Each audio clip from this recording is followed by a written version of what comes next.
So I literally grew up in a very musical house, even though I was in the US, even though I was in Los Angeles. So at the age of about 4 or 4.5, I started actually learning music in a more formal way, because till then I kept hearing the classes and just started humming along and singing along with my mom's students. So then my parents thought, oh, okay, he's got some sort of interest in this. And that's not true. He used to correct the students in the class. Even though he had not learned any music, he would complain to his mother that the other students were singing it wrong. I was trying to tell the cleaner, nicer version, modest version, I guess. When did you two meet? And where? The edited version, the version that the world can hear. We met in 2012. I mean, actually we have met before that, but we just kind of in some program we saw each other and didn't really meet. Yeah, we met, and then within maybe a year and a half, I was like, I'm getting married. Either you can marry me or I'll marry somebody else, but I'm getting married. When I went to meet Sadhguru was, of course, very different. Entering the ashram in that situation was very different. Chalu chalu rasami saramaina matalenta. Chalu chalu rasami saramaina matalento. Chalu chalu rasami saramaina. Her as a performer, she's also your spouse, ditto with you. I mean, as artists, you're two different entities. And yet, is there an element of competition? Is there an element of... Luckily, she's a dancer and I'm a singer, so there's no competition. If we were both singers or both dancers, that might be a different story. So first, I'm a little distracted by Radhe's beauty. All of us women there were sitting and looking at Radhe and saying, my God, how beautiful, how beautiful. I can see, Sandeep, you have excellent taste. So thank you so much for coming here. And, this is the last session of the day. So we thought we'd just end on a note of, asking you to do a lot, but to just end on a high note, to give us some solace and to also give us a sense of joy, which is what education is all about. And what art is all about. So no pressure.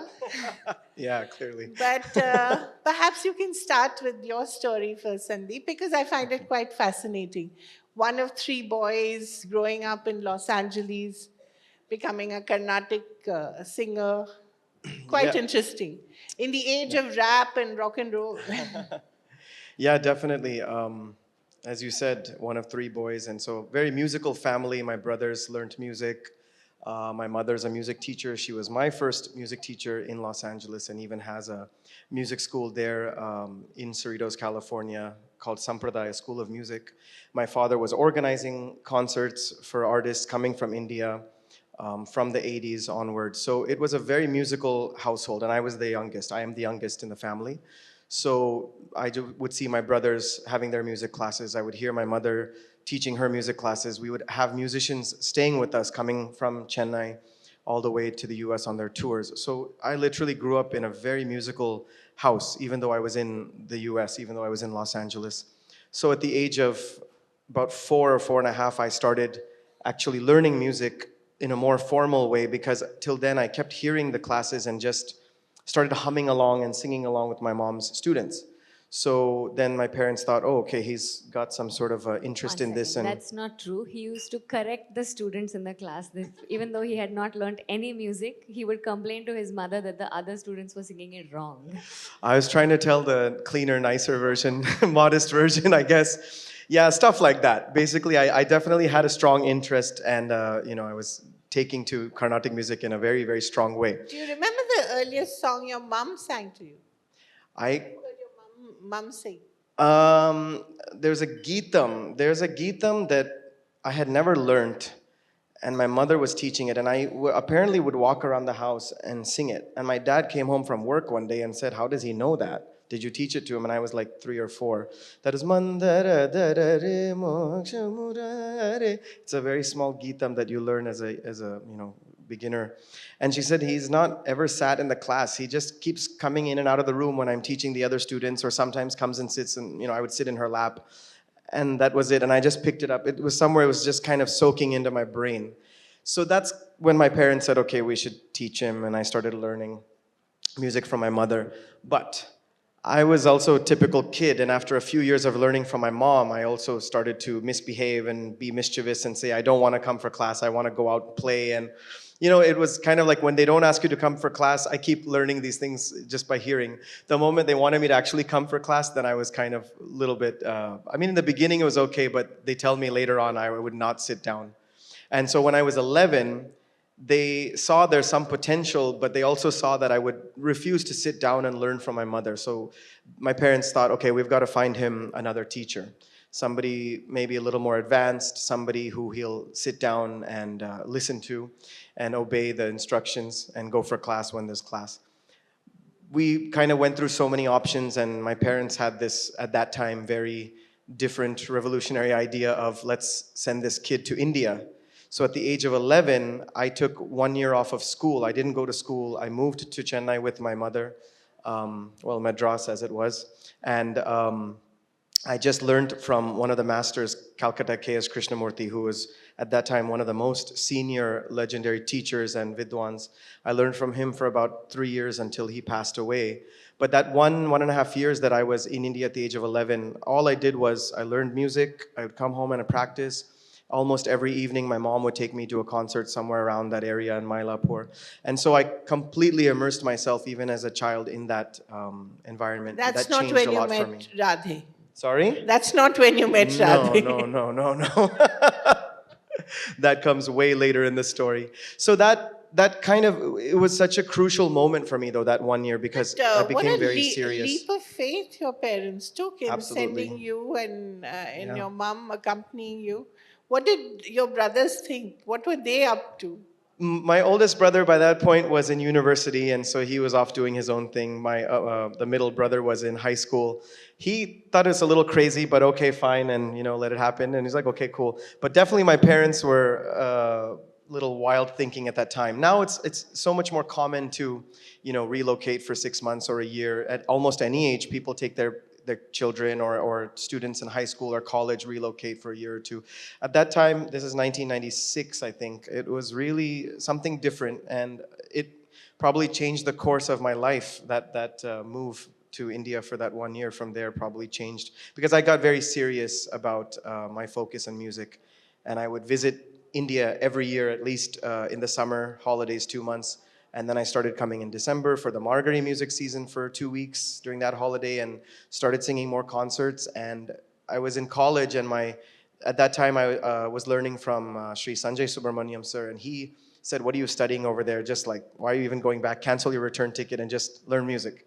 And he would say that to me, and he was 75% serious, 25% joking, but actually 75% serious. And so he kind of planted that idea.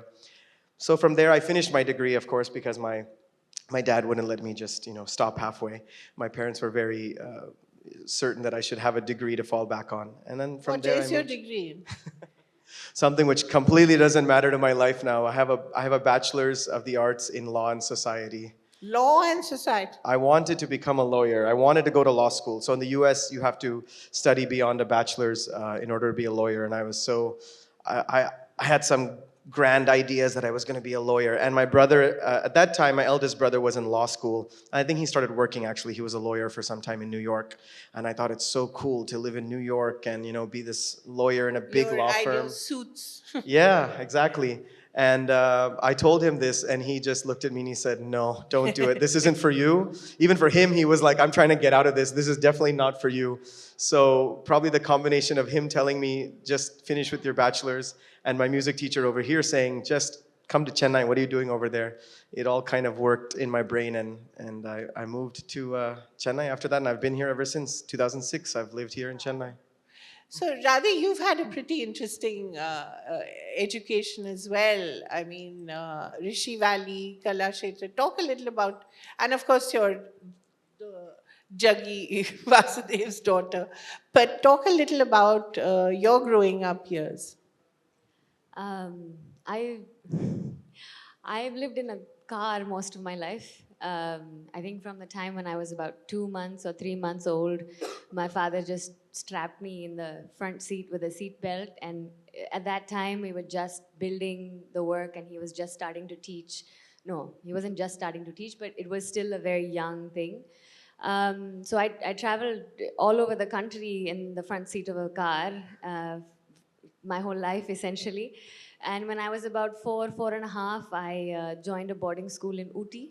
That was possibly my most formal education for 4 years that I was there. And then I visited Rishi Valley because a family friend was applying to Rishi Valley, and I was just like, can I just stay here? I don't want to go back to my school. So the next year I joined Rishi Valley and I was there for 7 years. Rishi Valley, that was a very alternative education. The focus is not so much on, we didn't have any examinations till we came to ninth grade. And despite that, I was still one of the more distracted students in an already open school. I started learning dance when I was 9, but I was not serious about it. It was just one extracurricular activity that I could take. In the 7 years that I was in Rishi Valley, I did 4 years of music, 4 years of percussion, and 4 years of dance. So you can imagine how not serious I was because I was just flipping from class to class depending on whether I had an agreeable situation with the teacher on that day. Um, I think what's been interesting about my upbringing has been more that nobody has ever treated me as a child. Nobody ever told me what to do. It was always I was presented with a situation and then I had to make my decision and live with the consequences. Whatever those consequences were, I had to live with it. Um, and so from Rishi Valley, after 10th standard, I didn't want to go back to school. I'd kind of had enough of formal education. And I said, I'll do whatever exams I need to do. But I want to learn how to do something. And I was very interested in painting at that time. So we happened to visit Chennai. And somebody said Kalakshetra is very beautiful, you must go and visit. So we visited Kalakshetra, and I met Leela Sampson. She was the director of the college at that time. She spoke so passionately about dance, not as a career, not as something that she was involved in, but just the beauty of the art form and all the various aspects of dance that were all melded together in this one little thing that you could do with your body. And I think we had maybe spoken to her about 15, 20 minutes, and I stepped out of the office and I was like, that. I don't know what it is, but I want to do that.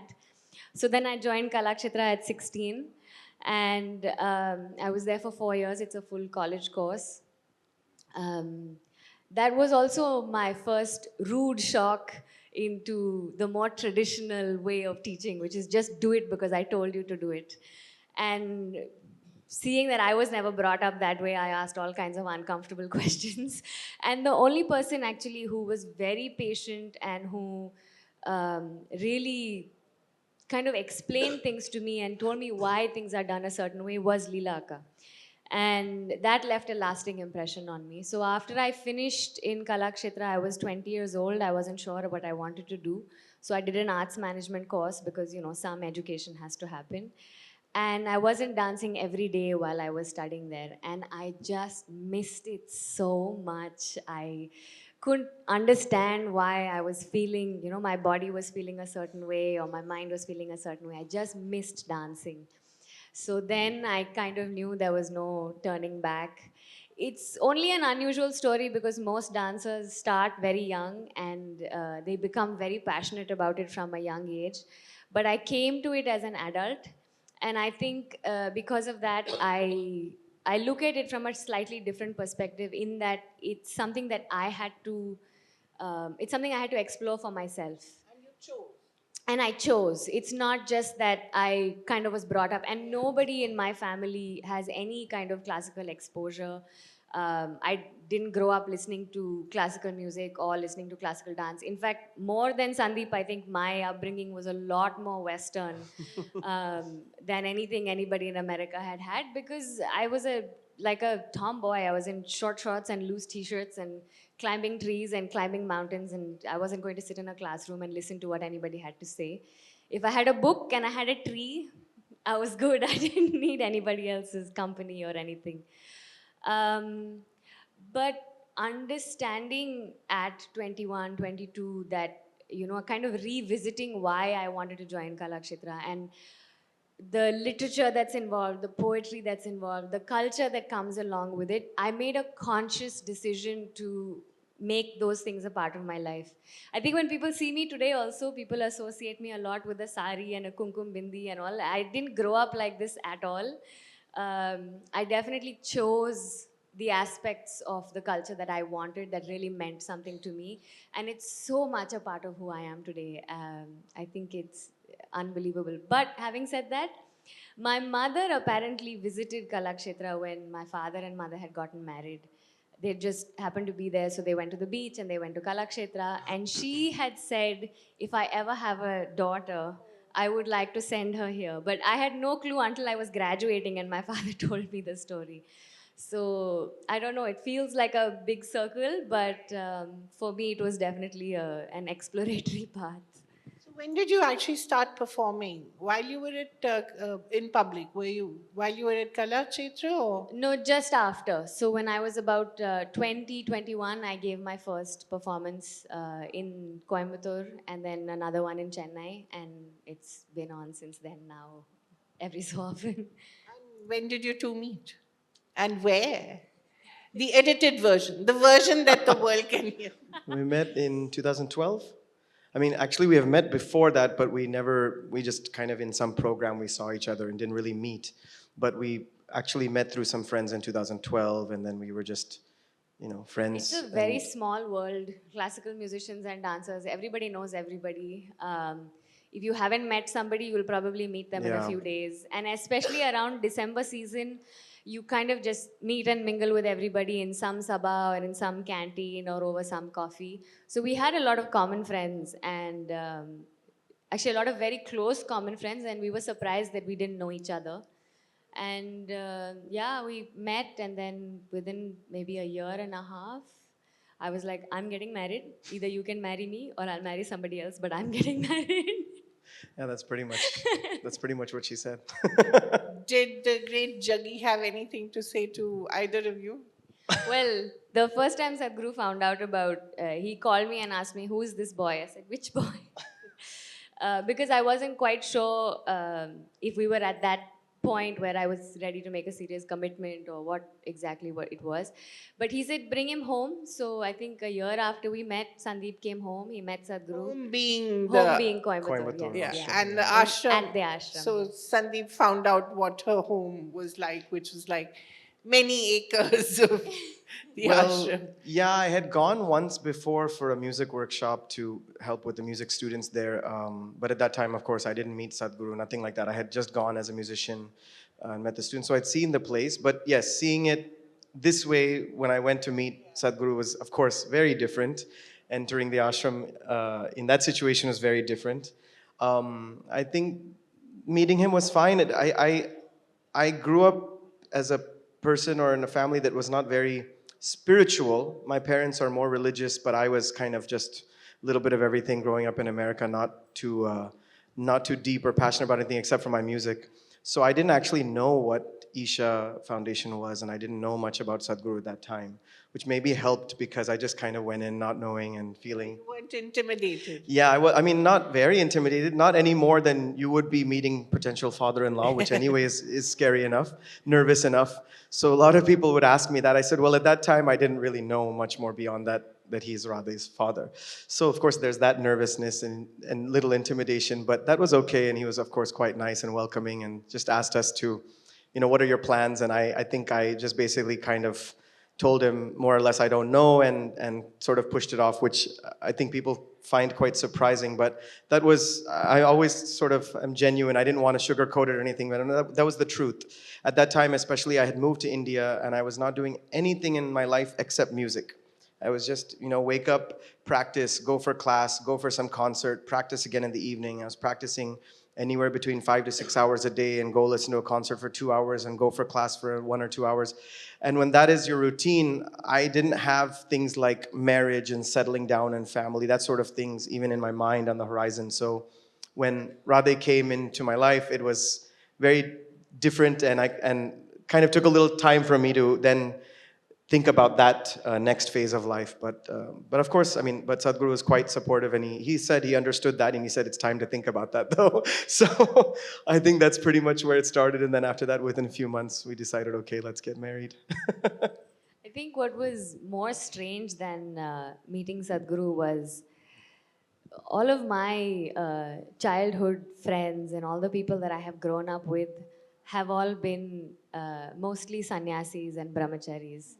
And as even today, I think I relate to them the best. And even when we're in the ashram, they are still like my closest. I mean, I have a lot of other friends in the ashram, but it's still the brahmacharis in the ashram who I'm closest to, the most comfortable with, the most relaxed with. I think that kind of maybe was more of a surprise for him than meeting Sadhguru, because Sadhguru he is how he is with everybody. I don't think that makes much difference. But Did he tell you about the water and the soul of the water? And Me? yeah, did you understand? The first day all that I the- met him? Yeah. No, What was he the didn't first get day it. he told Didn't get into it that day. you? Okay, that was later. Later on. No. no, I think if you're not searching for something, he won't say anything. He'll understand. I mean, yeah, he's. I don't know. I don't want to say. Do you sing to her, or did you ever sing to her? Sing to her. Yeah, I why sing not? concerts all the time. She comes, yeah, it's all for her. Sing a song that you would sing to her if you were serenading her. Oh, He has a fixed answer for that, because the very first time that we were put on the spot was the day we got married. While like just after the wedding ceremony, and there were a lot of people at the wedding, he said, "Why don't you sing? She'll dance." And he had no choice but to sing. A on bit the like I spot. told him, you sing, she'll dance. yeah, I can sing that song, or I can sing something else if you're going to dance. Or is it just me? We'll do that later. First you sing. We have to put you on the spot. Well, the song that I serenaded her, you could say, at our wedding was, yeah, it was, I'll sing a little bit of that now. Ninnaye rati endru ninaikirenadi Kannamma ninnaye rati endru ninaikirenadi Kannamma tanaye sakhi endru Sharanamaidinen Kannamma ninnaye rati endru ninaikiren adi Kannamma Kannamma. Wonderful. So that sort of convinced you that you'd made the right choice. It was already too late too by late. then. Ceremony was done. So No, but the emotion that you put into the song, and I mean, when you're practicing, when you're sitting by yourself and you're practicing, how do you do that? Do you sort of just close your eyes and just think, or just remove all thought and just let the music flow through you? How does it work? it took a long time to get to that point where now if I sing, I can close my eyes and I can pretty much enter into a different sort of zone. But the early years, and even after I moved to India, and you're still learning a lot and performing and just trying to get that experience, you're thinking every minute, is this okay? What am I going to sing next? What am I singing? It takes a long time to get to that comfort level and understanding, and your, what do you say? I don't want to say the word mastery, but at least some comfort over the art form. To get to that level where then you can completely immerse yourself and lose yourself in the ragam. So that does happen now. I don't know if it happens as much when I'm at home, because Nowadays, in those days when I was literally practicing anywhere between 4, 5, 6 hours in a day, yes, sometimes you just get completely into it, you lose yourself, you're exploring so much. Now it's like I'm performing every third or fourth day, so when I'm at home practicing, a lot of times it's learning a new song or reviving an old song, so a lot of it is looking at the notes and trying to remember something. But then on the stage, very often I lose, I would say, lose that sense of where I am and my surroundings. I just close my eyes and I can go into another zone and forget who's in front of me, how many people are in front of me. And I think those are the real moments of kind of almost similar to something like meditation in the music, because you're hitting something Surrender, right? completely, and almost because I've heard so many stories, obviously now being in Isha and speaking to so many brahmacharis and people who've had different experiences, sometimes when they describe some of their experiences, it's similar to what I can feel and what I've gone through singing sometimes. And it's not something that I've tried, oh, I want to have that experience. It's just something that I realize, oh, that's very similar to what happened to me in a concert or happened to me that day singing here or there, or very emotional, touching experiences singing in certain venues or for certain groups of people, because you can feel that emotional connection with them or even with your surroundings and the energy that's there. You know, it's very interesting, Radhe, when you were talking about the brahmacharis being your friends. And I thought actually your lives are no different, because both of you have also sort of surrendered selves to the art, right? Each of you. So, do you also often have this kind of experience where you're just transported as the audience is? So the approach with dance is a little bit different in that we rehearse everything many, many times. So in music, a lot of it is extempore on stage. So how you go from one note to the other is entirely in your hands. Whereas in dance, you rehearse a lot more and your musicians need to be there with you. But if you don't, if you are not 100% convinced of what you're doing, that is the first place where the audience will find you out. And then beyond that, if you're able to kind of you don't actually forget yourself, because you have to, there's a beat going and there's a certain choreography that's happening that you have to always be on thing. But what you can do, or few moments in which it has happened, is that kind of works as a ladder. You have a choreography that's set, and on top of that you have the freedom to add layers on it. And most of our classical pieces, our traditional pieces, are very nuanced and multi-layered. And so you can make the choice in that moment to either look at it from a certain perspective and then delve deeper into that, or you can do one thing and then you can kind of switch the emotion over to show a contrasting side. And some of those choices are made on stage. Not all of it, but a lot of those are made on stage. So your hand gesture may be the same. You may be asking why in the same way, but who you're asking it to, what position you're asking them from, are you looking at them as your beloved, are you looking at it as the divine, are you looking at it as somebody you want to go back to, somebody you don't want to go back to, you can make those nuanced choices while you're on stage. Mostly, at least for me, I don't have much memory of my performances. In the sense, while it's happening, of course, I'm 100% there. But once it's done, I can't quite remember exactly what I did. Or, like if I'm talking and then I go back and I say, oh, I said this or I did this, and I can think about it. But when it's a Sort of performance. trance in a bit. Sort of, yeah. I mean, in the sense, you're 100% there, and if you're not 100% there, then the audience is not there with you. So a part of it is, like he said, mastering the technique of it. And then once you have mastered the technique, to be able to rise above that, because art is not in how neat your hand gesture is or how clear your footsteps That are. would just be Art is, yeah, that would technique. just be technique. Yeah. Art is in that one step beyond that you're able to take, and also being Yeah. able to take everybody in the audience along with you. Yeah. Because otherwise I might as well just dance at home and just take myself wherever I want to go. But the whole thing is that when all of you are sitting here, that I'm able to take you along with me, go through the same emotions that I am going through, and be convinced of the perspective that I am taking in. So if I am If I'm talking to Sri Krishna and I'm saying, how dare you do this? You may be a great Sri Krishna bhakt, but in that moment, you must be angry with him the same way that I am angry with him. Or you must be in love with him the same way that I am in love with him. Because only then there is that kind of ethereal quality to the art form. Because otherwise, it's just hands and legs moving all over the place. Do you want to show us what getting angry with Sri Krishna is like?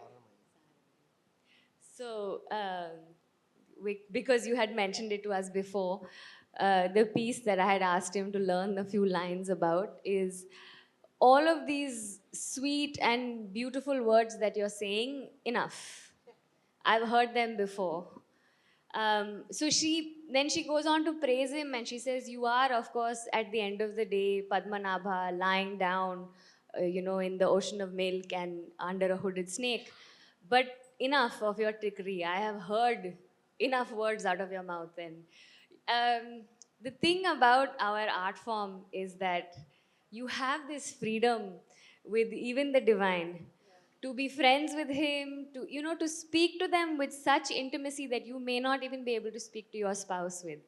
That you can tease them, you can be angry with them, you can be friends with them. All the minor fluctuations of the heart and mind you can express to them 100%.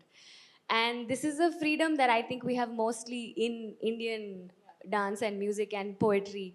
That everything that I feel is ultimately for you, so I'll offer everything. I'll offer my anger, I'll offer my love, I'll offer my hate, I'll offer everything to you. Everything is in your feet.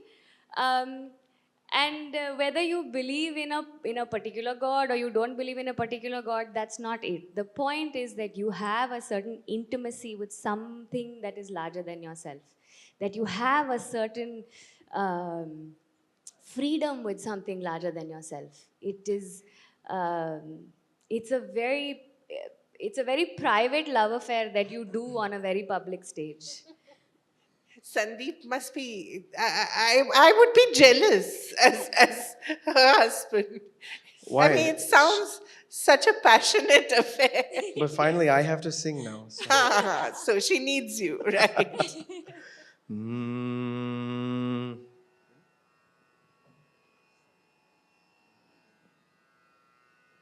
So in this first she says enough, and then she says, please listen to my request. At the end, ultimately you want him to listen to you because otherwise it doesn't work.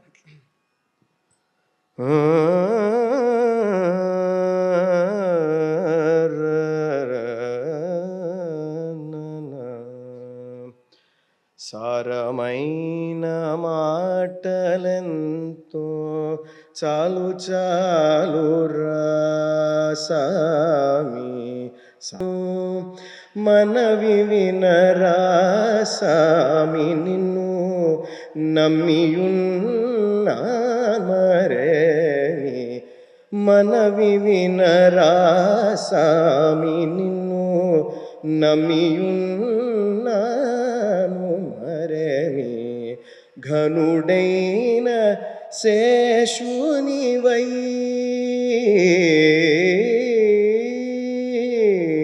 ఘనుడైన శేషునివై వెలయు Shri Padmanabha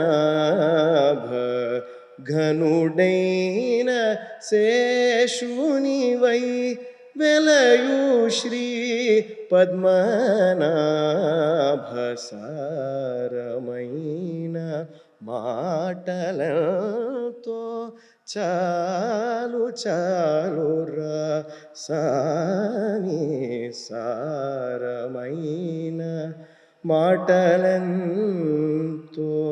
చాలు చాలురా చాలు చాలురా చాలు చాలురా సామి.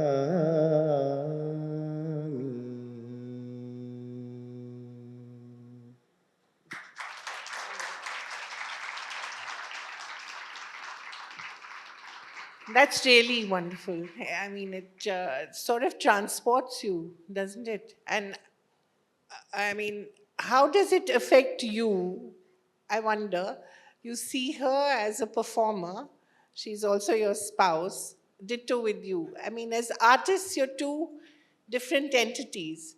And yet, is there an element of competition? Is there an element of... Luckily, she's a dancer and I'm a singer, so there's no competition. If we were both singers or both dancers, that might be a different story. I wonder how you dance, though.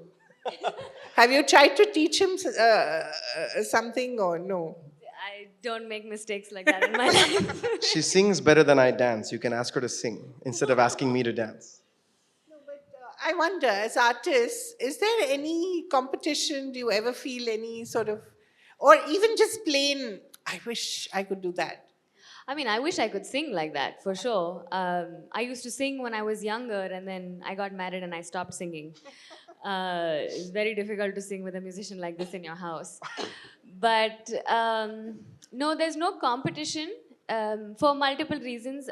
One is he's been performing for a lot longer than I have, and he was much further in his career than I was when we met. And I think it's going to stay like that at least till we cross a certain point. But there's also no competition, I think, more because actually it's much easier to have an artist for a spouse when you're an artist, because the kind of schedules we have, if I had somebody who was at home all the time and I had to come back home all the time, then I wouldn't be able to just be away from home for months together and do what I have to do. And same for him. He also complains that I am his biggest critic, because a show will go really well and the entire audience will be fawning over him after the show is done and everybody wants pictures with him, and he'll come home and he'll be like, oh, it was so good and this happened and that happened. I'm like, yeah, but you know, and then I'll go into all the things that I feel were not as good as they could have been. It's not a criticism of how he is as an artist. It's just that when you're a performer, if you don't have somebody to really give you honest feedback, it's very easy to become delusional on stage. And then your art is what suffers. You may then still get onto bigger stages and you may still do well, but the quality of your art form suffers. And I'm not trying to be critical. I love his music. I really enjoy his concerts. But it allows me to take kind of I sit a little bit away from it and I look through it with a slightly more critical eye. And he does the same for me. So sometimes I've chosen pieces that I wanted to do just because I like the emotion or I like the story of it. And he'll say, but this song and that song, it doesn't gel well on stage together. And also sometimes when I'm performing, it actually helps that my training in classical music was quite minimal, and he doesn't know that, or he didn't know that much about classical dance, because then we're really looking at it from audience perspective. Because if he doesn't understand what I'm doing on stage, or if he can't relate to something I'm doing on stage, then I know immediately that it's not working. And then it's up to me to make sure that it's changed, either the way I present it or the way it's been choreographed. Then I have to restructure it in a way that it's much more relatable to the audience. I think both sides of it's kind of a stronger feeling if we don't like it or something doesn't work and we say that, or if it really something worked, then you know that's really truthful and that I would say, I was going to say that it's not a complaint that she's my biggest critic. It's more of stating a fact. Yeah. It's just factual because that's what it is. And it's a good thing actually at the end of the day. You're a good man. Yeah, no. In fact, on the subject of competition, I would say absolutely not. In fact, we're more supportive of each other. As she said, having an artist in the house, you understand. Right. So I can understand now she's traveling a lot more, but I've gone through that. I'm still going through it, so I can completely understand it. And we just try to meet somewhere in an airport or whatever we can do. But it's exactly what she said. I would see a performance sometimes and I'd say, this piece was so good or the program was so good, but that piece did not work. And I don't know what about it didn't work, but I'll tell her that didn't work. And she'll say, okay, I had a feeling. So things like that, we actually can give each other that honest and open feedback. And I would say that because, as she said, probably I've been performing longer and kind of going through all of those obstacles, the hurdles, the ups and downs, I sometimes tell her, don't make some of the mistakes I made or don't do some of the things I've learned already. I've gone through it. In the dance field, it's a little different than the music field, but as much as you can, just why do you want to go through the same stupid things that I did? I can't. We're sitting in the middle of Chennai. If I start complaining about Chennai music scene and sabas, I won't have any No, concerts no, next I week. don't want you to do. But we all know there's so Yeah. many ups and downs in any field you get Yeah. into. So having gone through that, I sometimes tell her, if you navigate this way, it'll be slightly easier. Why do you want to go through the same, headaches that I went through? So I think that's probably the biggest thing, which is about the management of Do the you career guys path. have performance anxiety ever? Sometimes. Um, but I think having performance anxiety at this point in my dance is only if I'm not prepared for the show. Like if I haven't, and because our schedules are all over the place, and because at least me, I'm involved in more than just my personal career, so many different projects that I have my hands in. Such as? Uh, we have a school in Isha called Isha Samskriti. It's called Sadguru Gurukulam Samskriti, where we have students that come to us at the age of 7 or 8, and they learn only classical art forms. So they learn classical dance, classical music, a variety of instruments. They learn Kalaripayattu, they learn martial arts. They learn Sanskritam, and then they learn Siddha Ayurveda, they learn Tamil, and then they learn pure math. So they have 6 or 7 subjects that they do, and after about 4 years, then they drop 2 subjects, and another 4 years, they drop 2 more subjects, so that by the time they graduate, they are only doing 2 subjects. So I help them kind of run the school, and I run the dance department. He runs the music department. And then there are a lot of other like social work that we do. So I'm very involved in a project called Kaveri Calling, which is now under the umbrella of Save Soil. And also in the ashram itself, we have about 5,000 people who live there. And so a little bit of getting involved in those activities and making sure that some things are running smoothly. I'm not in any way, before anybody misunderstands this, I'm not in any way, shape or form in control of anything there. I'm there as a volunteer and I get instructions and I fulfill those I have instructions. to clarify that with all the media. So you're a volunteer as well. Yeah, of we you are. both volunteer. So, like as she said, she's involved in more projects than I am. I'm primarily involved in Isha Samskriti. In fact, I wanted to mention, because she brought up Samskriti, you'll find one thing in common between both of us, me and Radhe, is that both of us would rather have been in the arts than in school, than in the academic school. So when I was 11, as I mentioned, I moved to India. You asked me, what did everybody else think about it? But actually, everybody else was fine. The question I get asked is, how did you agree to it as an 11-year-old to move to India after growing up in America with, your American friends and TV shows, music, etc., etc. For me, the most attractive part of moving to India and learning music for 1 year is that my parents said you don't have to go to school. This is how they convinced me to do it.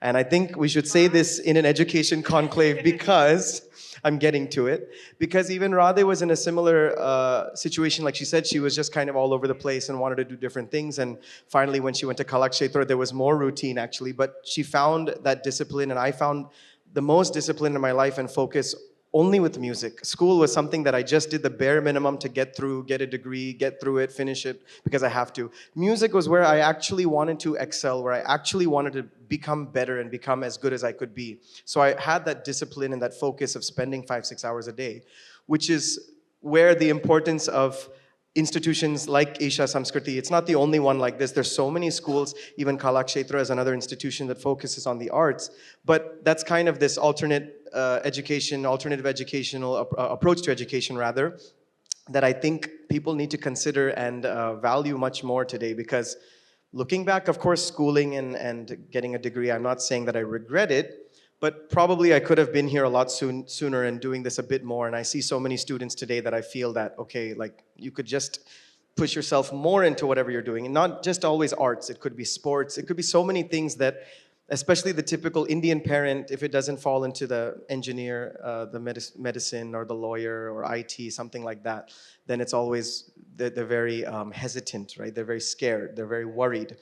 Rightfully so, but sometimes there's individuals that need to be pushed in those directions and supported that way as well.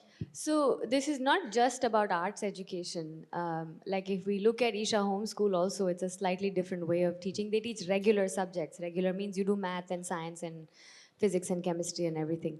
But the thing is with children, once they get interest in a certain subject, whether it's physics or dance, the their kind of enthusiasm to learn something, once they realize that I don't know and I want to know everything about this subject, if you do 1 hour of physics and then they have to wait 2 days before the next hour of physics, by then their interest in the subject is gone.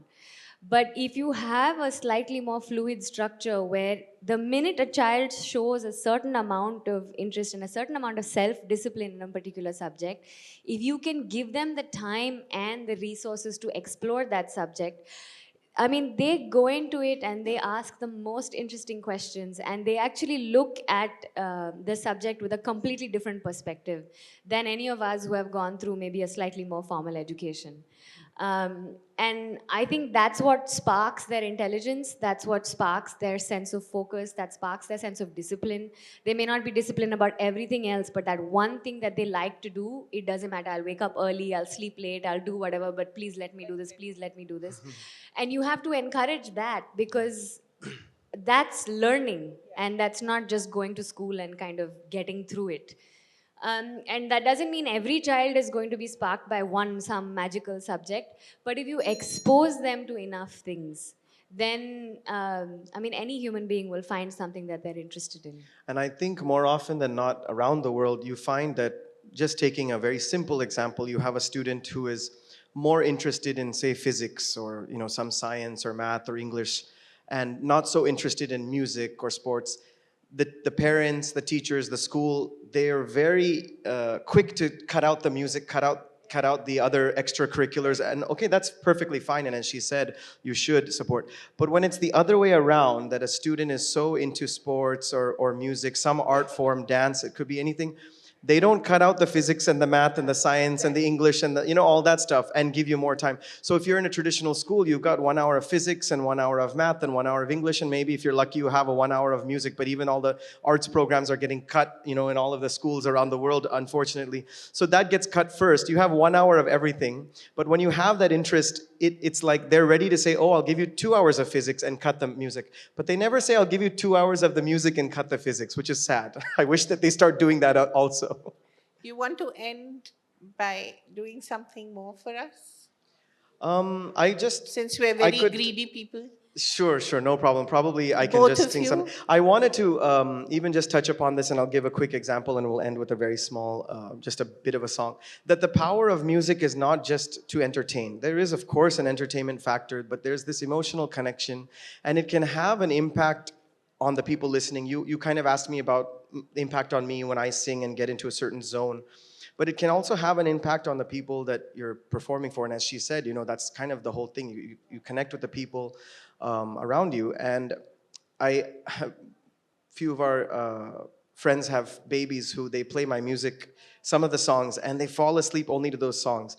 And so when we take music, especially specifically Carnatic music, the power of the ragam, the power of the music, the melody can be so much, and it can go in all different directions. It can be soothing, it can be kind of energetic. And so I always say that, of course, there's a variety of compositions, and a variety of ragams, but even within one ragam, the same ragam, you can evoke so much different emotion in people. And so just to kind of show a quick example of that, and we can probably, yeah, go ahead. Just before he sings very beautifully and then all of you forget that we're here to talk. Sure. The other aspect of this is also, especially around COVID, I think a lot of people were asking this question. So many people are ill and doctors are so important, and all of these very crucial careers are so important, and people would ask, but why art? Like, what are you going to do with dancing? What are you going to do with singing? It's not important to us when we're in a crisis situation like this. But I think anybody who has experienced art, and it's different for different people, whether it's dance or music or poetry or painting or whatever it is, and I don't mean that you have to do it, but if you've really had an experience with art, whatever it is, the question disappears. And I think it's very important that people don't look at performance as a performance that happens and then you just go to watch it for entertainment. That if you relate to it in a very deep way, the question why art just kind of disappears, because it enriches your life in really indescribable ways. I'll just sing Yeah. one line. Yeah. I know we're running late, so Yeah. I just wanted to show what I was talking about, the emotion. మెరగదురా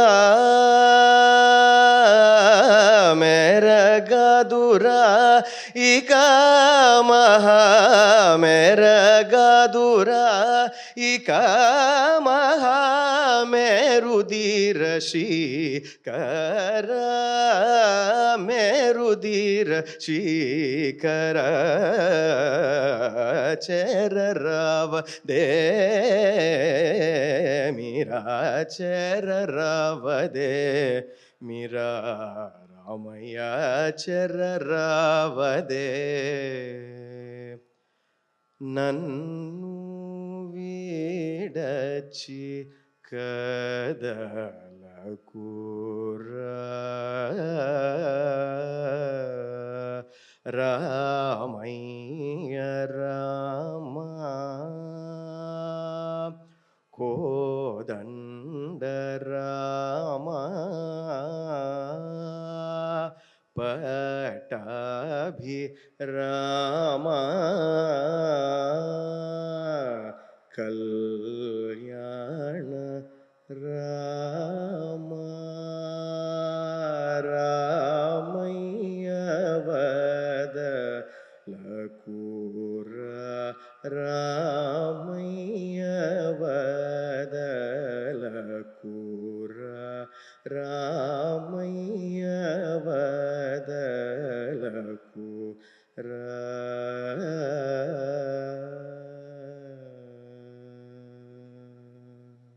Wonderful. Thank you so much. Thank you. Thank you It so was much. wonderful. Thank you for having us.